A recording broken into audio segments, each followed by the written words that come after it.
Good morning, good afternoon, good evening दोस्तों। Kevin sir back from personal tutor. Standard 9th playlist आप लोग देख रहे हैं। सिविक्स या पॉलिटिक्स भी कह सकते हैं आप लोग। वर्किंग ऑफ इंस्टीट्यूशंस चैप्टर का नाम है। टॉपिक जो मैं डिस्कस करने वाला हूं that is events before passing a government order. Previous video में आपने देख लिया है that how a government order is passed.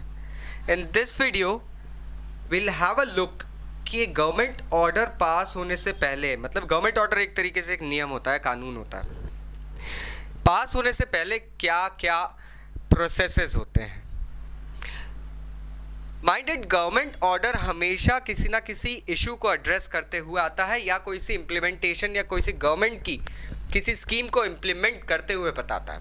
लेकिन ये कब होता है? जब एक नीड महसूस होती है। Government isn't sitting out there कि जस्ट कोई से भी ऑर्डर्स यूं ही पास करते रहे। कोई सी ज़रूरत महसूस होती है, कोई सी नीड होती है, तभी कुछ ऐसे लॉज पास होते हैं, गवर्नमेंट ऑर्डर्स पास होते हैं। सबसे पहले जब किसी इशू का या किसी मैंडेट को प्रोब करना है तो एक ग्रुप, एक कमीशन, एक कमेटी बिठाई जाती है जो बेसिकली उस इशू को प्रोब करती है, मतलब वो चेक करती है कि इस इशू में एक्चुअली क्या हुआ है।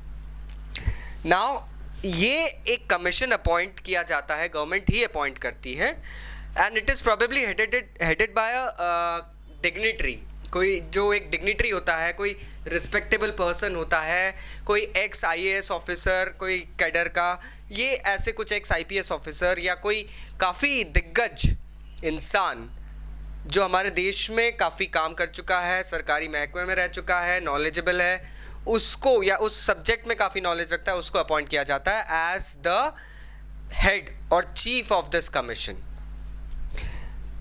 इसके बाद में उनका काम होता है पूरी की पूरी जांच करना दोस्तों। और ये जो गवर्नमेंट ऑर्डर होता है, कभी कभी तो इसकी जांच सालों साल चलती है और इसकी जो रिपोर्ट बनती है वो सिर्फ 100-200 पन्नों की नहीं, कई हज़ारों पन्नों की होती है। अब इसके बाद में जो सबमिशन होती है वो रिपोर्ट की या जो फाइंडिंग्स होती है उनको जॉट डाउन किया जाता है और उस रिपोर्ट को सबमिट किया जाता है। That report is submitted either in the court or in front of the government. और साथ ही साथ उस चीज़ या उस इशू के ऊपर कुछ रिकमेंडेशंस अगर हों, कुछ सुझाव या उपाय हों, वो भी दिए जाते हैं अगर हो तो। हम यहाँ पे देखते हैं कि इसके बाद में इस रिपोर्ट को कंसिडर किया जाता है या तो गवर्नमेंट द्वारा या इलेक्शंस के टाइम पे अगर मैं कहूँ तो ऑपोजिशन द्वारा।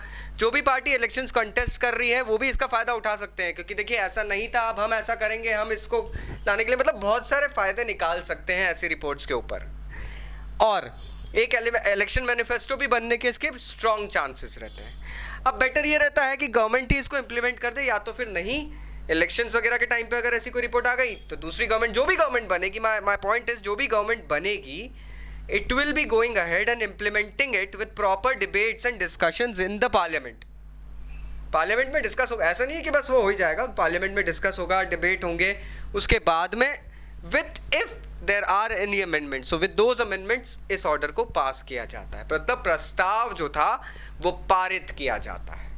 तो एक लंबा प्रोसेस होता है दोस्तों, इसके अंदर ऐसा नहीं है कि ये कुछ महीनों के अंदर हो जाता है। It takes time in a democracy because you have to listen to everybody else, तो it takes time and sometimes it takes years. The longest commission, जैसे हम मंडल आयोग की बात करते हैं, it almost took 29 years friends. Ironic but true. Thank you very much. Bye-bye.